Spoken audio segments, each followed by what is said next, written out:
señor o esta imagen que veis justamente aquí en la presentación. ¡Ey! ¿Ya la he pasado yo? No la quería pasar. A ver si esto funciona. Vamos a ver, siempre tengo el mismo problema de que a veces cogemos un... Ahí. Quería preguntar que quién intuís que es esta imagen. Bueno, pues según Rembrandt es Pablo, el apóstol Pablo. Es el apóstol Pablo y está en la cárcel.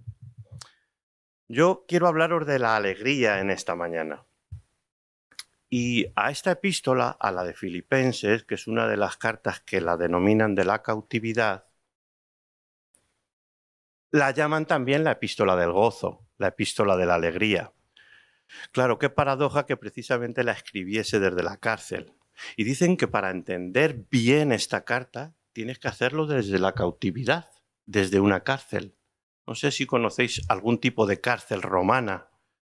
Nosotros tuvimos ocasión, Marijose y yo, de conocer una en Jerusalén. Era una cárcel romana y estaba en lo más profundo. No había luz, como en este cuadro de Rembrandt. Veis que entra la luz. Dicen que Rembrandt se cogía a la escuela de Caravaggio. Caravaggio era un hombre que improvisó en sus cuadros entre luces y sombras, ¿verdad? Y ahí se le ve.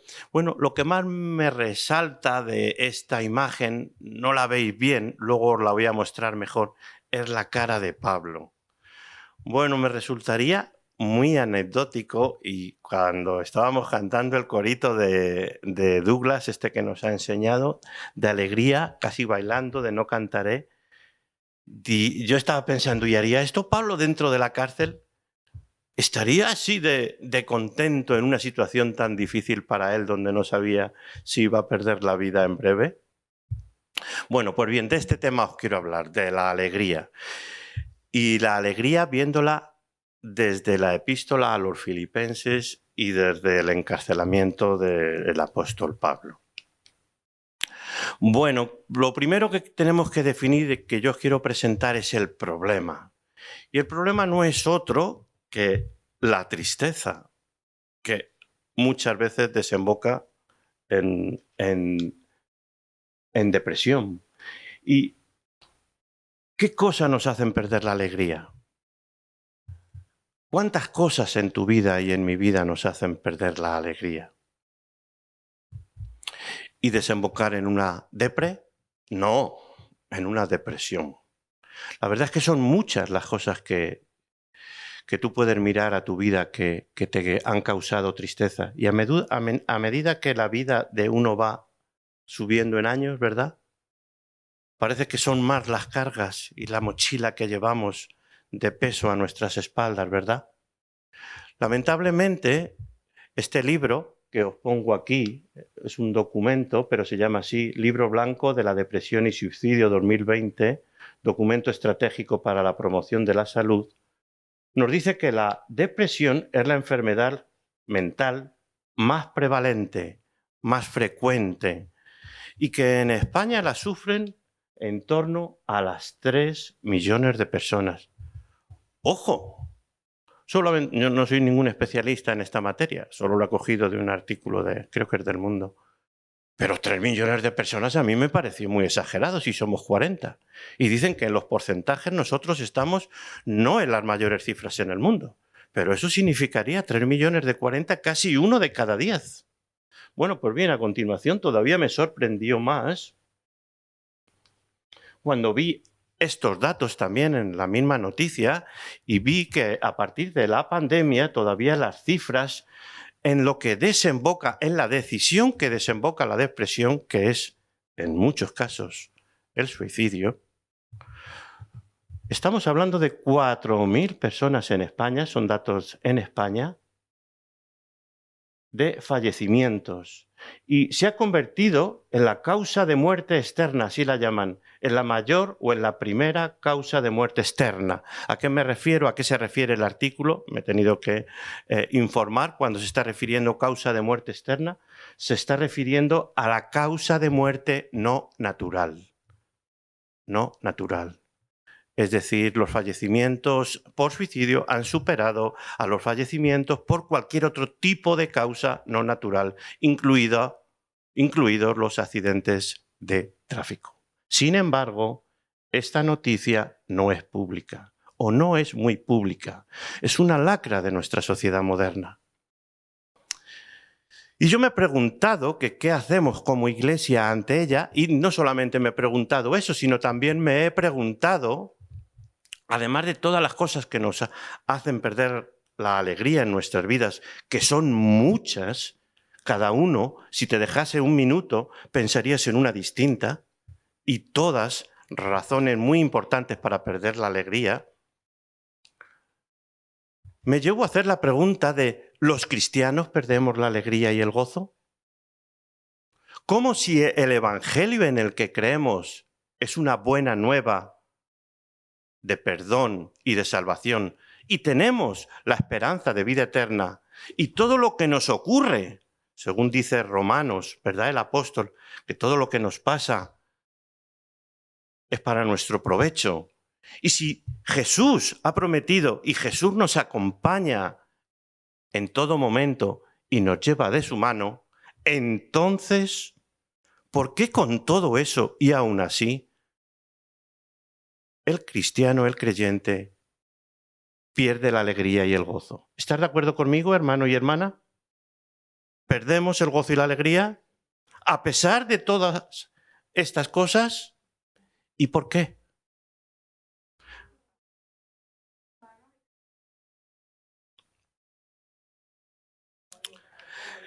De hecho, el salmista dice en el 50,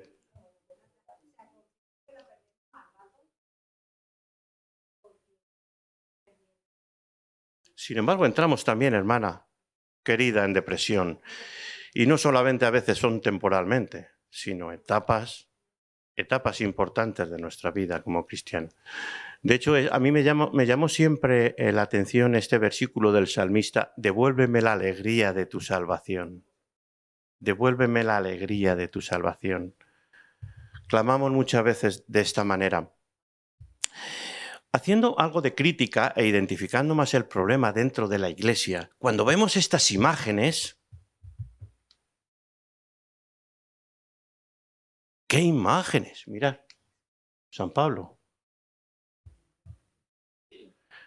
Mm, mm. Habéis visto seguramente casi todos esta película, El nombre de la rosa, en 1986, basada en la novela de Humberto Eco, El nombre de la rosa. ¿Os acordáis del guión? ¿Os acordáis que estaba de fondo la investigación de una serie de muertes, de homicidios? ¿Qué es lo que subyacía en el fondo? ¿Cuál era la causa? El veneno de unos libros prohibidos que se custodiaban y se guardaban muy en el fondo, que era una tinta venenosa. ¿Os acordáis de qué libros eran? Poética de Aristóteles. Eran libros que causaban la risa. Y eran libros prohibidos. Decía el monje, el abad Jorge de Burgos, el monje benedictino más viejo, que entre los que habitaban en el monasterio, sostenía que la risa no era buena para el hombre, afirmando que el libro podía incitar a los hombres a perder el miedo al infierno y por lo tanto ya no necesitar a Dios. Ese era el fondo de la novela. Podéis ver la risa, esto era ambientada en el siglo XIV, pero en todas las reglas monacales, en los monasterios, se prohibía reír.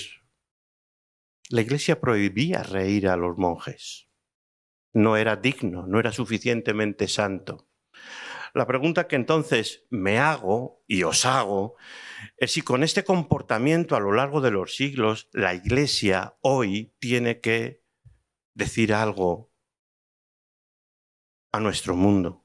Si seguimos con este tipo de argot de términos: sufrimiento, sacrificio, resignación, renuncia, muerte, culpa, castigo, y seguiría. ¿Por qué en vez de ese tipo de términos y hacer énfasis no hacemos ¿por qué ha salido este? Esto es un descoloque. ahí había una flecha. ¿Por qué no hacemos énfasis en alegría?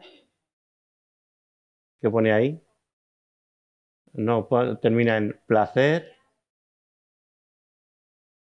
disfrute, vida, y no en el énfasis en... Ahí tenemos, si ha salido descolocada esta, perdonad la técnica, la mía, yo lo traía bien, pero lo hemos tenido que pasar a un programa diferente para poder abrir el PowerPoint y nos ha descolocado esto. Bueno, Jesús precisamente fue criticado y es lo que os quiero traer a la mente vuestra. Jesús fue criticado precisamente porque convierte en una boda, convierte el agua en vino, porque se deja perfumar los pies por los cabellos de una mujer, porque sus discípulos no ayunan. Jesús es llamado comilón y bebedor, y Jesús, en la parábola de Mateo 22, compara al reino de los cielos con la boda del hijo de un rey. De modo que vemos que en función de cómo nosotros vemos el Evangelio, vemos a Dios, presentamos también nuestro mensaje y hacemos nuestros énfasis. Y lamentablemente, y haciendo una crítica a nosotros como iglesias, hemos de decir si nosotros tenemos y representamos un argumento al mundo y a la sociedad nuestra de hoy en día. Si durante siglos, dice José María Castillo, si durante siglos la pastoral de la Iglesia ha sido la pastoral del miedo, necesariamente la Iglesia no ha podido presentar un cristianismo asociado a la felicidad, al goce y al disfrute de la vida. El miedo ha estado en la pastoral de la Iglesia por muchos siglos. De la Iglesia, vamos a dejarlo ahí. Vamos a dejarlo ahí. De la Iglesia, dice José María Castillo. Yo afirmo que en nuestras iglesias también hacemos lo mismo. A veces basamos nuestra pastoral en la pastoral del miedo. Con ello, nos hacemos esta reflexión última. ¿Podemos afirmar desde las iglesias tal y como se presentan al mundo que son fuentes de paz, de bienestar, de alegría y de gozo? Esa contestación hazla tú, porque yo personalmente tengo mis dudas y por eso la traigo. Porque creo que las iglesias no representamos fuentes de paz, bienestar, alegría y gozo. Dice Teresa de Calcuta que ella nunca ha visto tanta pobreza precisamente como en nuestras sociedades occidentales, porque es donde más soledad ha visto, más tristeza ha visto. Y ella es una mujer que trabajó en la India, pero que cuando vino a nuestra sociedad descubrió que había más pobreza en nuestras sociedades occidentales que en la India. Bueno, ¿qué argumentos entonces como iglesia tenemos? Porque yo creo que la iglesia los tiene, pero no los hacemos valer. No los hacemos valer. Dice este hombre que todos conocéis, que la alegría cristiana es la respiración del cristiano. Un cristiano no es alegre un cristiano que no es alegre en el corazón no es un buen cristiano. Es la respiración, el modo de expresarse del cristiano. La alegría no es algo que se pueda comprar o que se pueda lograr con esfuerzo. No, es un fruto del Espíritu Santo. Aquel que nos da la alegría del corazón es el Espíritu Santo. Bueno, este es el objetivo, a la vez que os he presentado el problema. Y diciéndolo y explicándolo un poco más, este pensador preferido para mí dice, voy a decirlo con toda claridad, la espiritualidad de la alegría es una de las formas más exigentes y difíciles que podemos presentar en esta vida, tal como normalmente funcionamos los seres humanos. Porque cuando hablamos de este asunto, no se trata de que uno programe su vida para vivir siempre alegre y en continua diversión.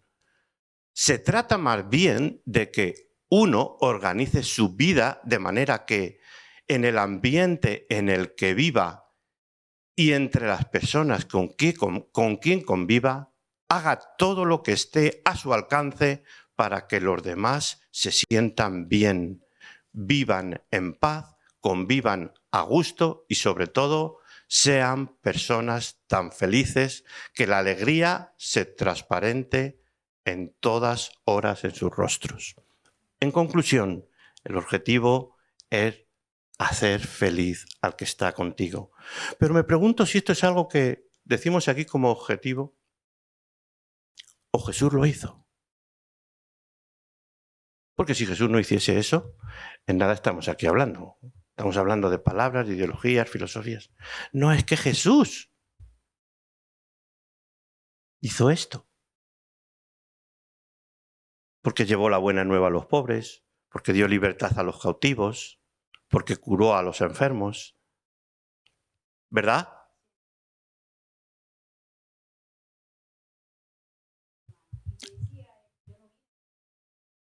Sino por los enfermos. De modo que solamente, y no se agota el tema en la lectura que vamos a hacer hoy, por supuesto, porque solo quiero leer esos 8 versículos de Filipenses del 3 al 11, es precisamente el saludo, pero en ello ya se barrunta este tema y Pablo lo trata muy bien y lo toca perfectamente. Entonces me gustaría que viéramos el texto, que viéramos cuál es la clave de ese pequeño texto y que hiciéramos conclusiones terminando en una oración.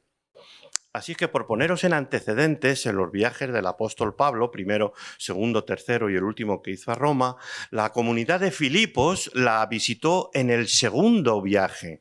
Este segundo viaje, Filipos está aquí arriba, y la visitó, dicen los expertos, entre los años 49 y 52. Filipos ahora pertenece a Grecia y entonces pertenecía a Macedonia.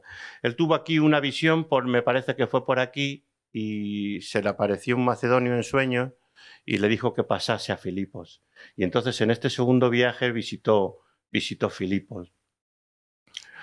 Luego también más tarde, en su tercer viaje, también lo volvió a visitar. ¿Pero qué era Filipos? Filipos era una colonia romana. Os he puesto aquí unas fotografías del foro y del anfiteatro que tenía, para que veamos que estamos hablando de una ciudad considerable. Estaba en la Ruta de la Plata, que llamaban, era la ruta que viajaba a Oriente, un poquitín más allá, ahí está justamente Estambul, y era una colonia romana que tenía prácticamente todos los derechos sus ciudadanos de ciudadanos romanos. Fue una comunidad muy querida para Pablo, porque en muchas situaciones difíciles fueron los únicos que le ayudaron. Era entonces la puerta a Europa. Y me gustaría que rápidamente leyéramos en Hechos 16, 11 al 40, lo que ocurrió en Filipos al apóstol y por qué les llegó a tener tanto cariño a los filipenses. Esto nos ayuda a darnos contexto. Dice, y estoy leyendo ese texto, 16, 11 al 40, zarpando pues de Troas, vinimos con rumbo directo a Samotracia y el día siguiente a Neápolis y de allí a Filipos, que es la primera ciudad de la provincia de Macedonia y una colonia.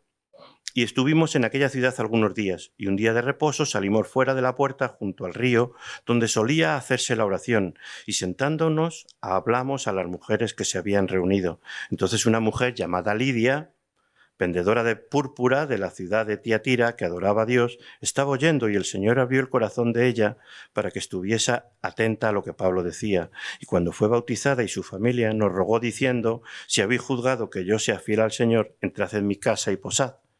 Y nos obligó a quedarnos. Aconteció que mientras íbamos a la oración, nos salió al encuentro una muchacha que tenía espíritu de adivinación, la cual daba gran ganancia a sus amos adivinando. Esta, siguiendo a Pablo y a nosotros, daba voces diciendo, estos hombres son siervos del Dios Altísimo, quienes nos anuncian el camino de salvación. Y esto lo hacía por muchos días, mas desagradando a Pablo, este se volvió y dijo al espíritu, te mando en el nombre de Jesucristo que salgas de ella. Y salió en aquella misma hora. Pero viendo sus amos que había salido la esperanza de su ganancia, prendieron a Pablo y a Silas y los trajeron al foro, ante las autoridades y presentándolos a los magistrados dijeron: estos hombres, siendo judíos, alborotan nuestra ciudad y enseñan costumbres que no nos es lícito recibir ni hacer, pues somos romanos. Y se agolpó el pueblo contra ellos y los magistrados, rasgándoles las ropas, ordenaron azotarles con varas.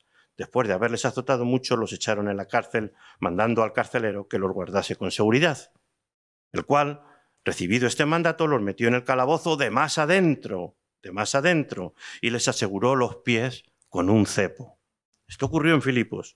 Pero a medianoche, orando Pablo y Silas, cantaban himnos a Dios allí en lo más adentro.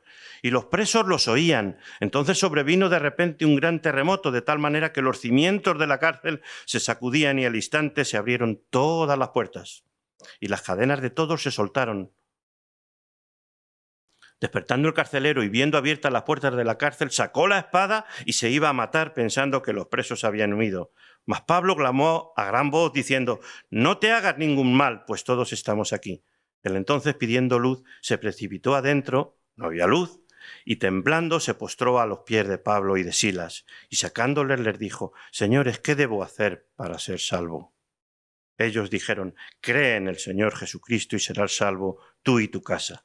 Y le hablaron la palabra del Señor a él y a todos los que estaban en su casa. Y él, tomándoles en aquella misma hora de la noche, les lavó las heridas y enseguida se bautizó él con todos los suyos.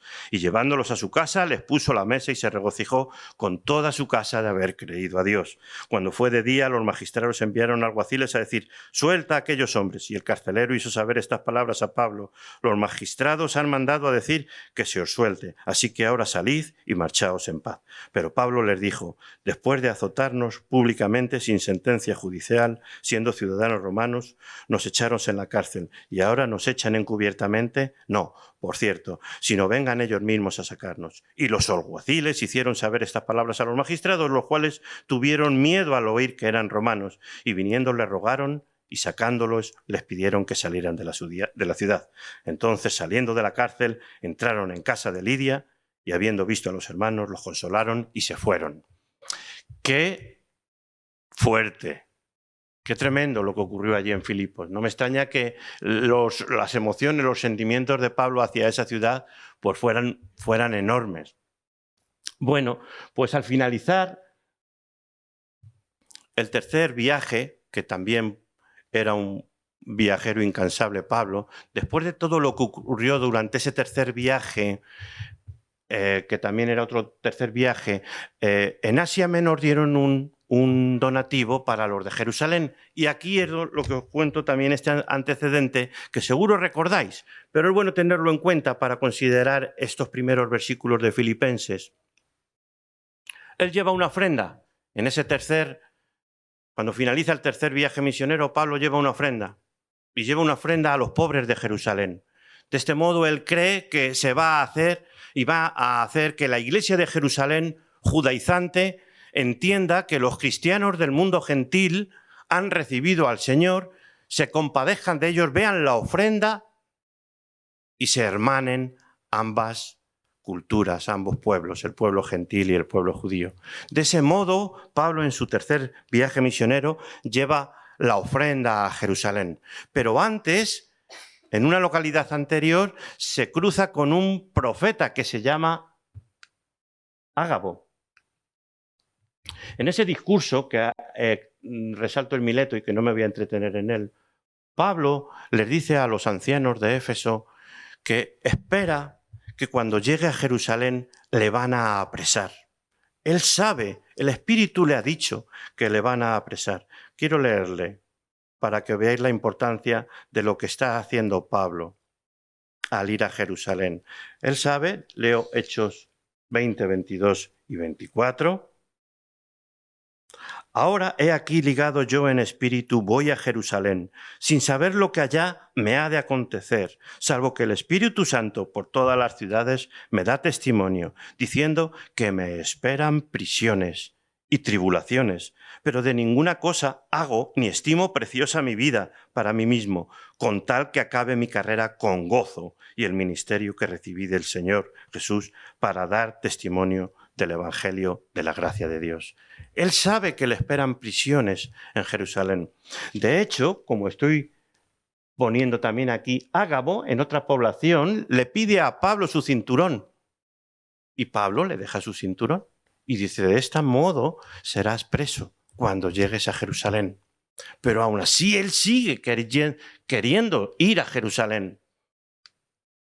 Llega a Jerusalén y efectivamente, por un lío que arman unos judaizantes que están en el templo, que le conocen de uno de sus viajes, dicen, este nos está armando escándalo y nos está armando alboroto.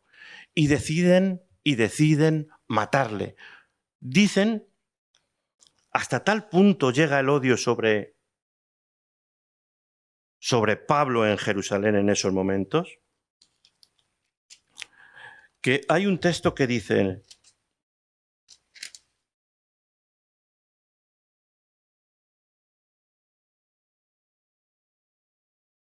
estoy hablando del 24,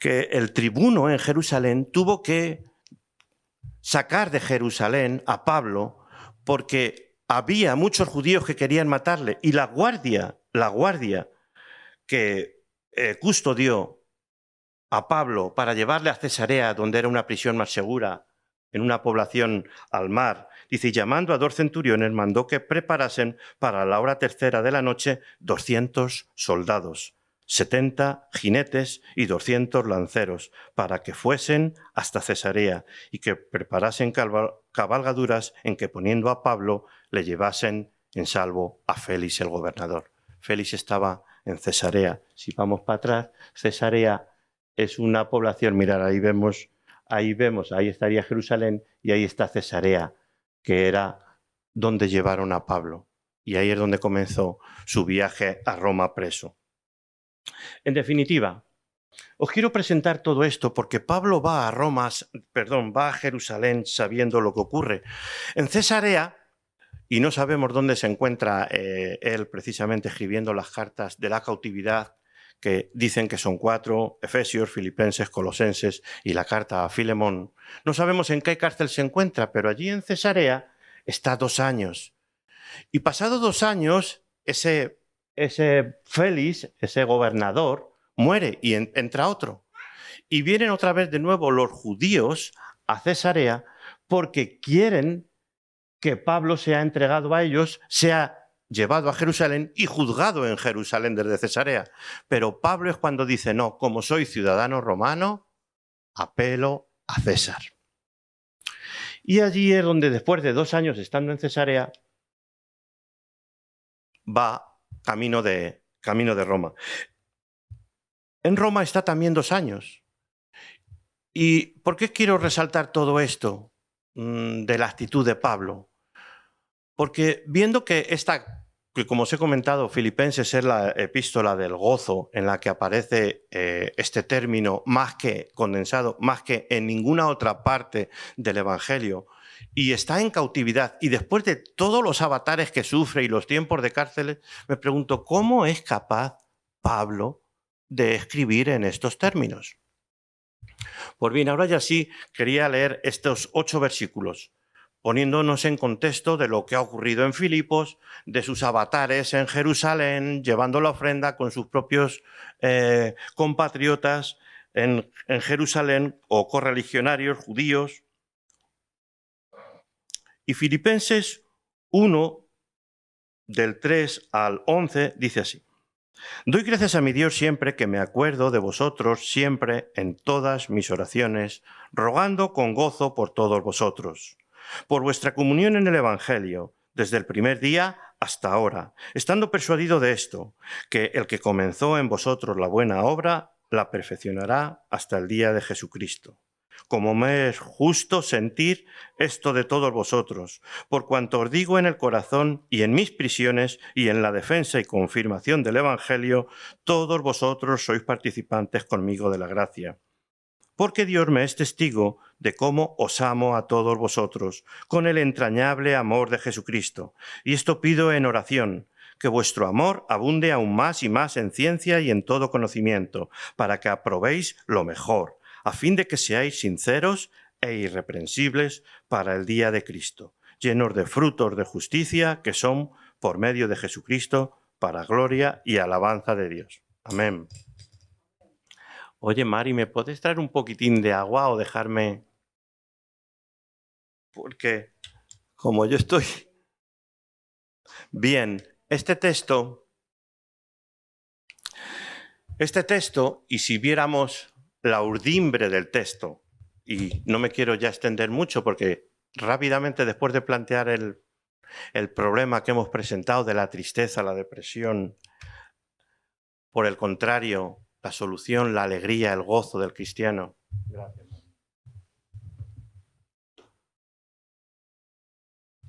Quería resaltar 3 cosas del texto y rápidamente las voy a comentar.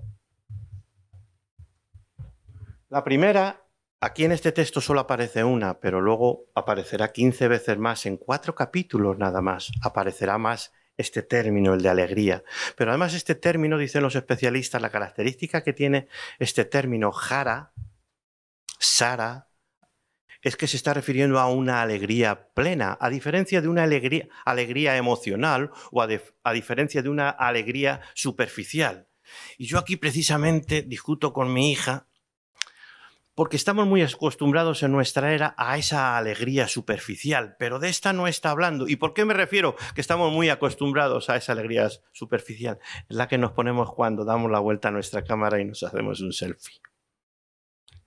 Y todos salimos riendo. Pero a veces por dentro no estás así, pero tú presentas esa buena cara. Esa es esa alegría superficial. A veces no voy a juzgar cada caso. Pero no estamos hablando ni tampoco de una alegría emocional. No, estamos hablando, es una alegría plena la que se emplea en ese término, ¿verdad?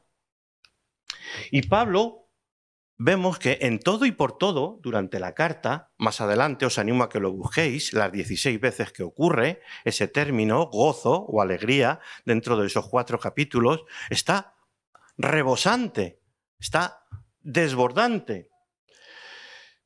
Yo digo, si esto es fruto de que está escribiendo a una comunidad que quiere, que se preocupa por él, y lo único que quiere transmitir, me he preguntado esto, está transmitiéndoles a una comunidad que se preocupa por él, tal vez la que más le quiere, la comunidad que más se preocupa por él, está diciéndoles, estad tranquilos, no os preocupéis por mí, yo estoy con gozo y alegría en el Señor.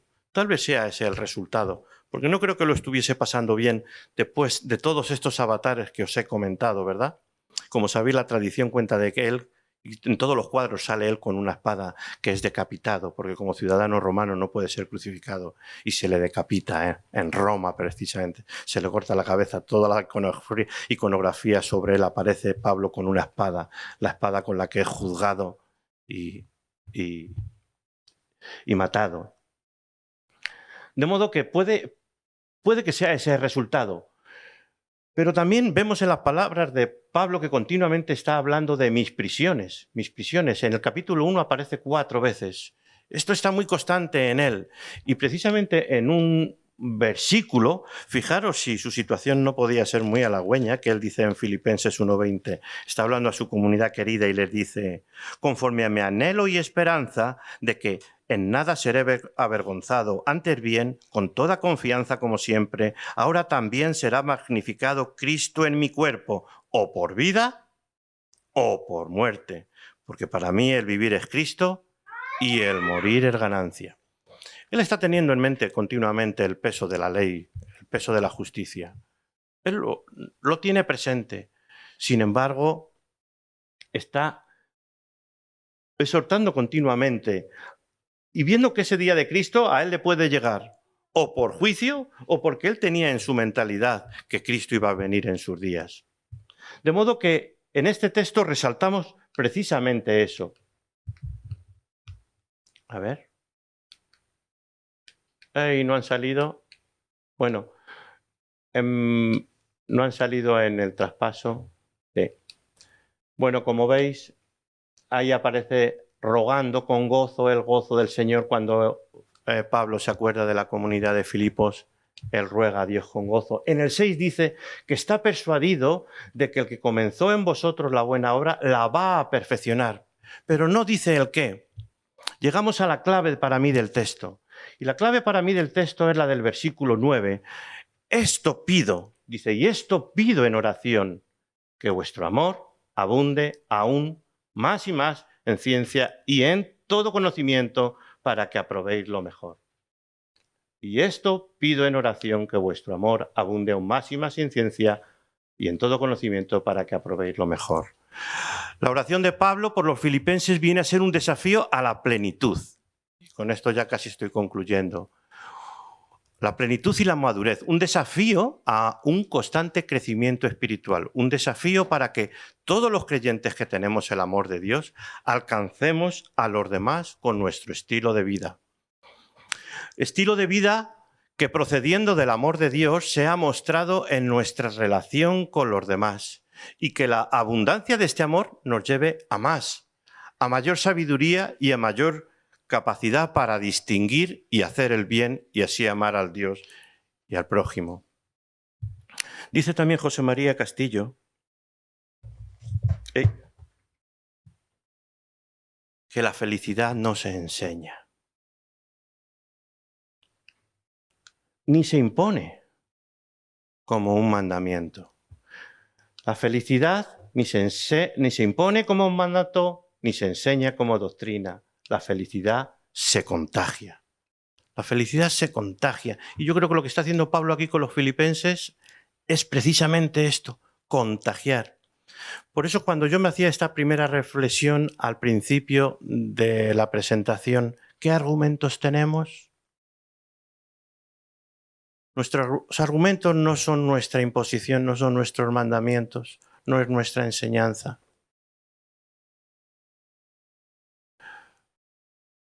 Nuestros argumentos es nuestro estilo de vida, nuestro modo de vida.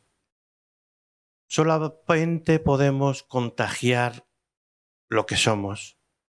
Pero si no lo somos, si no lo vivimos, me estoy apuntando, hermanos y hermanas, a mí el primero, ¿verdad? Entonces, no podemos ofrecer nada. La capacidad de contagiar felicidad es determinante para quien habla de Dios. Amén. Bueno, me encontré en el camino esta frase que al principio no sabía de quién era. Luego la busqué ya más detenidamente y me di cuenta que era de C.S. Lewis. Todos habéis oído hablar de él y seguramente que habréis leído algún libro. En esta fachada tan fea está esta frase tan bonita y tan preciosa para cada uno de nosotros. No puedes volver atrás y cambiar el principio, pero puedes comenzar donde estás y cambiar el final. ¿Entendemos? Es verdad que lo pasado queda atrás. Los errores en nuestra vida quedan atrás. Hemos cometido muchos. Yo el primero. Pero si hemos de pensar en el futuro y solucionar, debemos de saber en quién creemos y lo que tenemos. Y esta frase la escribió en un libro que se titulaba Cautivado por la alegría. Lewis, después de rechazar la fe, era hijo de pastores, me parece, después de rechazar la fe, abrazó la fe cristiana. C.S. Lewis. Bueno, bien, traigo a vosotros estas 4 conclusiones. Debemos reajustar continuamente nuestra imagen de Dios, dado que será esta la que proyectamos a nuestros semejantes. En función de cómo tú veas a Dios y cómo tú consideres que es Dios para tu vida, así le vas a proyectar. Si tú pones énfasis en el castigo, en la pena, en el sacrificio, vas a proyectar eso. Pero si tú ves a un Dios sanador, perdonador, manso, que te ama, vas a proyectar eso mismo. Es el amor y la misericordia lo que se impone en la vida de Jesús sobre cualquier otra razón. Y estos, sin duda, son los mejores argumentos. Son los mejores argumentos que tenemos en la Iglesia. El perdón, el amor y la misericordia. Buscar el bien de la gente, lo que antes nos apuntaba como objetivo José María Castillo, buscar el bien de la gente que nos rodea es también hacerles felices. Jesús siempre nos tiene la mano tendida y nos da de nuevo una oportunidad para hacer las cosas bien. Amén. Aunque no está con nosotros, quien habla verdad debe merecer que se le ponga y se le reconozca. No seáis nunca hombres y mujeres tristes. Un cristiano jamás puede serlo. Nunca os dejéis vencer por el desánimo. Nuestra alegría no es algo que nace de tener tantas cosas, sino de haber encontrado a una persona, Jesús, que está entre nosotros. Amén. Terminamos en oración. Gracias por vuestra atención. Señor y Padre nuestro, gracias por todo lo que nos has amado y has hecho por cada uno de nosotros y de nosotras. Gracias por ser nuestro Padre y hacer de nosotros tus hijos. Aumenta nuestra fe, aumenta nuestro amor. No dejes que la amargura de la vida nos quite la paz, nos quite el amor y nos quite la alegría de tu Santo Espíritu. Y ayúdanos a ser luminares de esperanza y de gozo en este mundo caído. Te lo pedimos por Jesucristo nuestro Señor y Salvador. Amén. Muchas gracias por vuestra atención. Os dejo con este versículo de Pablo también. En este caso fue a los romanos. Que Dios, que da esperanza, los llene de alegría y paz a ustedes, que tienen fe en Él, y les dé abundante esperanza por el poder del Espíritu Santo. La gracia de nuestro Señor Jesucristo sea con todos vosotros. Amén. El Señor os bendiga.